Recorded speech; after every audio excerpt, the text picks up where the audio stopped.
other big As, groups other than so CIA? as long as that existed like that, the Navy and the Air Force the Navy and the Army had input. Oh, I see what you're saying. So any national military establishment. Yeah, in 1949, Sidney Shallot, at the behest of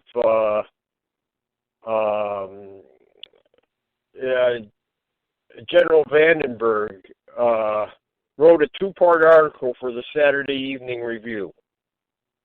Vandenberg. How does that sound? Vandenberg. Oh, Vandenberg. He is later to become the Chief of Staff of the Air Force. So he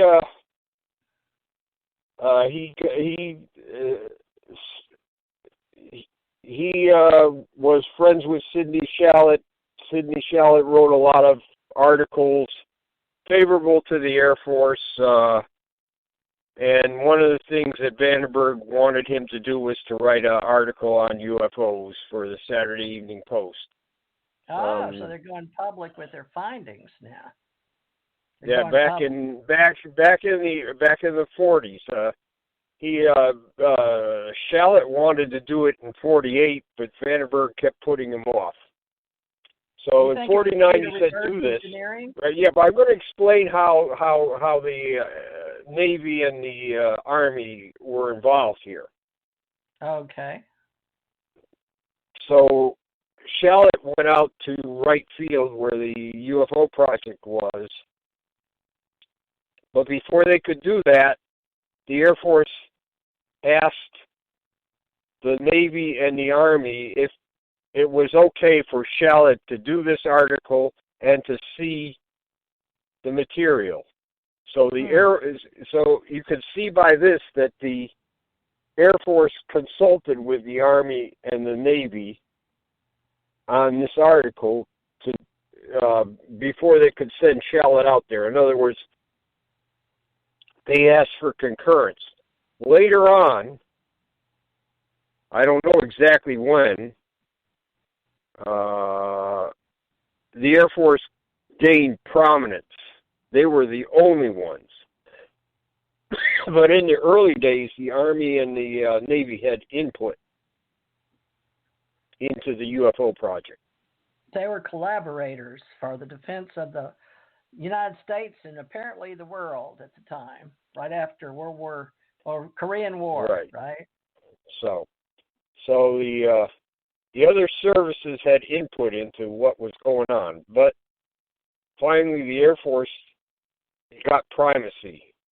They were the only ones. Who authorized? And so that? when they closed down the project, they said nobody else should pick it up. You've got all the data on who authorized what. So was that from the president on down, or did? No. This is the Air Force. Just strictly the Air Force.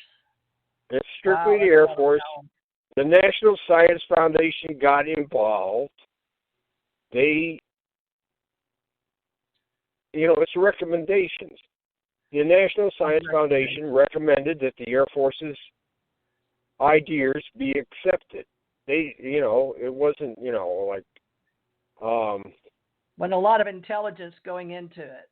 They weren't joint collaborating. It was just Air Force says, and this New York Post idea is going to be telling everybody how we're going to think together, I guess, with the public.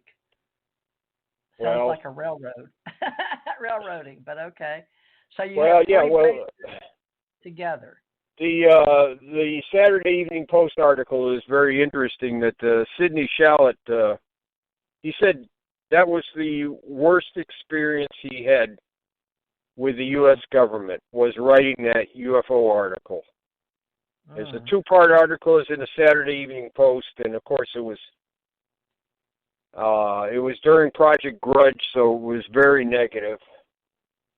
And back down there, the Saturday Evening Post was what's what, right? That was the cat's meow, or that was what. Yeah, that was one of the big ones. It was I guess you might say it's number 3 or number 4. You go look. Life, then look. Yeah, it's no longer around, but it was at one time one of the. It was up there in one of. And remember, people didn't have televisions then. Right, we actually read magazines to know things. Yeah, they were. Yeah, so magazines and newspapers were important then, more important than they are now. I'm not saying that they're not important now, but they were more important. And even when television came in, they were still important. But you don't find Life magazine anymore. It went out of business. The Saturday Evening Post is gone. Yeah, and so you still got Time. You don't have Newsweek anymore. So a lot of magazines are gone. But at the time, it was a pretty good media. So as a historian, a lot of millions of people subscribe to these magazines. So you see the importance of the government wanting to use that as a platform to say this is how it's going to be, folks, and let it just go from here, huh? Well, let's not go with it. Let's not go right there. Let's not go there at all. Okay. It's General Vandenberg and a guy named Mr. Leo, who is the head of information, Pentagon information. These two guys are the guys that get with Sidney Shallot and say, "Hey, we think you should write an article on this." And it's mostly Vandenberg's idea, and Mr. Leo is constantly needling Vandenberg. He said, "When are we going to do this article? When are we going to do this article?" Vandenberg said, "Well, I got a few other things for Sidney Shallot, but we're going to get to it." Okay. So finally, in 1949, he said, "Okay, Sidney, we think it's time for you to write this article." So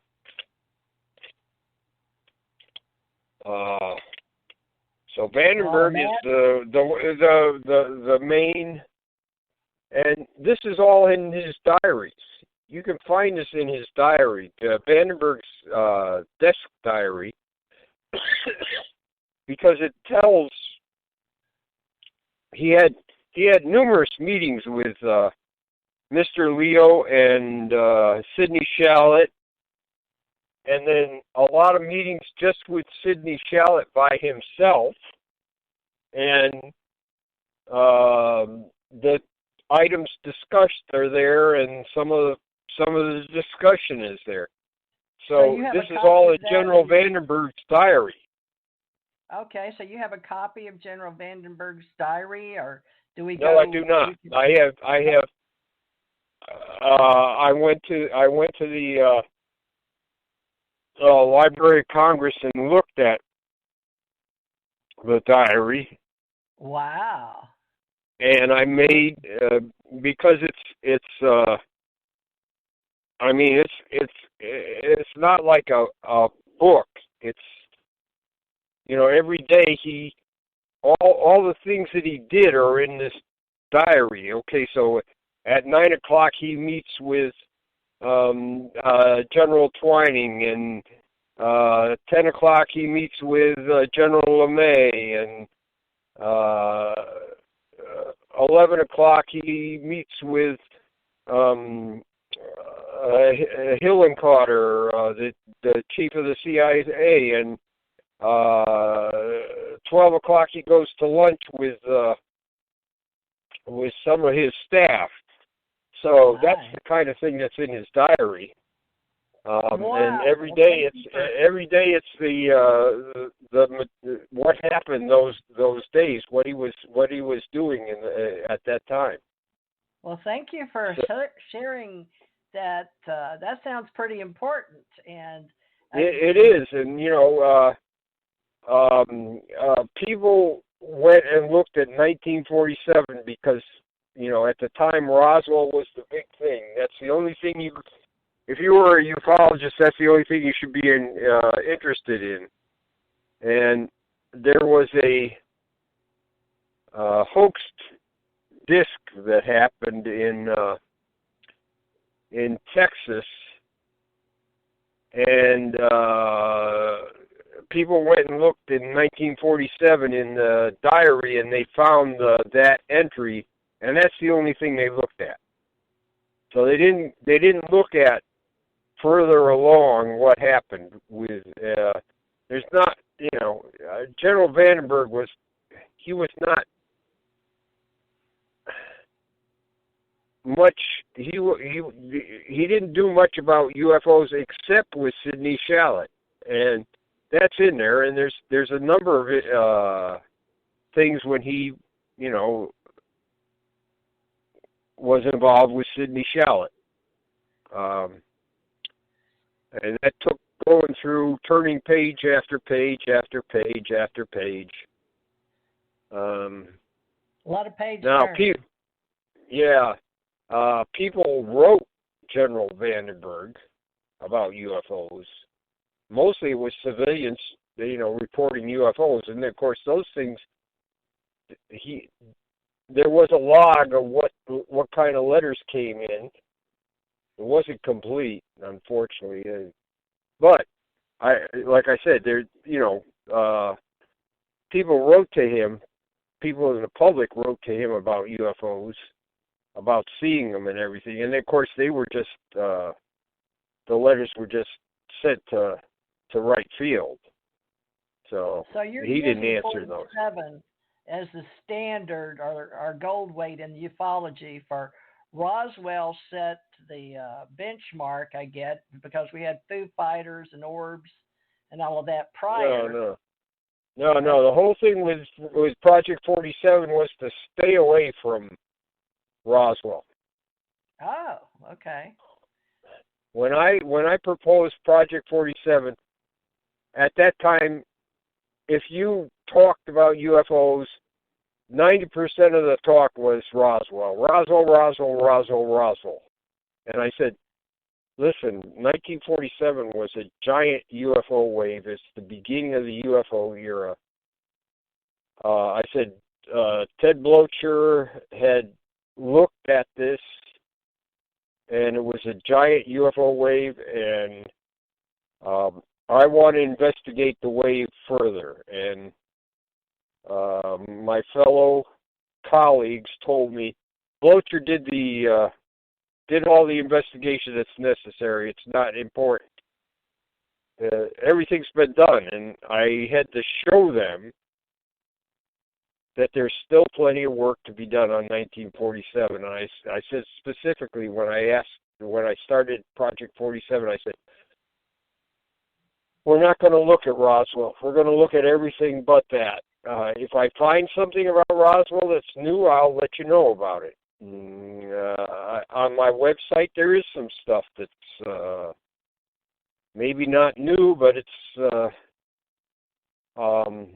some of the things that I did find, and some of the things that should be looked for, which almost no Roswell investigator has ever looked where I suggested they look.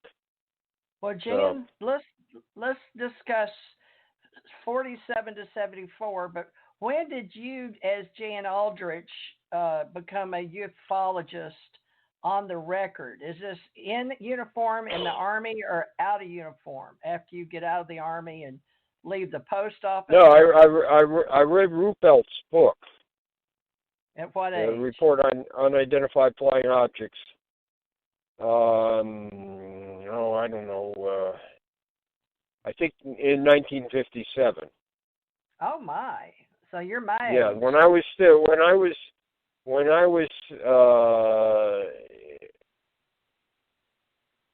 in junior high. So it made me curious. So I started reading other books. Okay, so you were bound by something else. So Edward Ruppelt, born 23 to 60, a U.S. Air Force. Now, tell people what you're talking about with Edward J. Ruppelt, because Well, that he was changed your reality.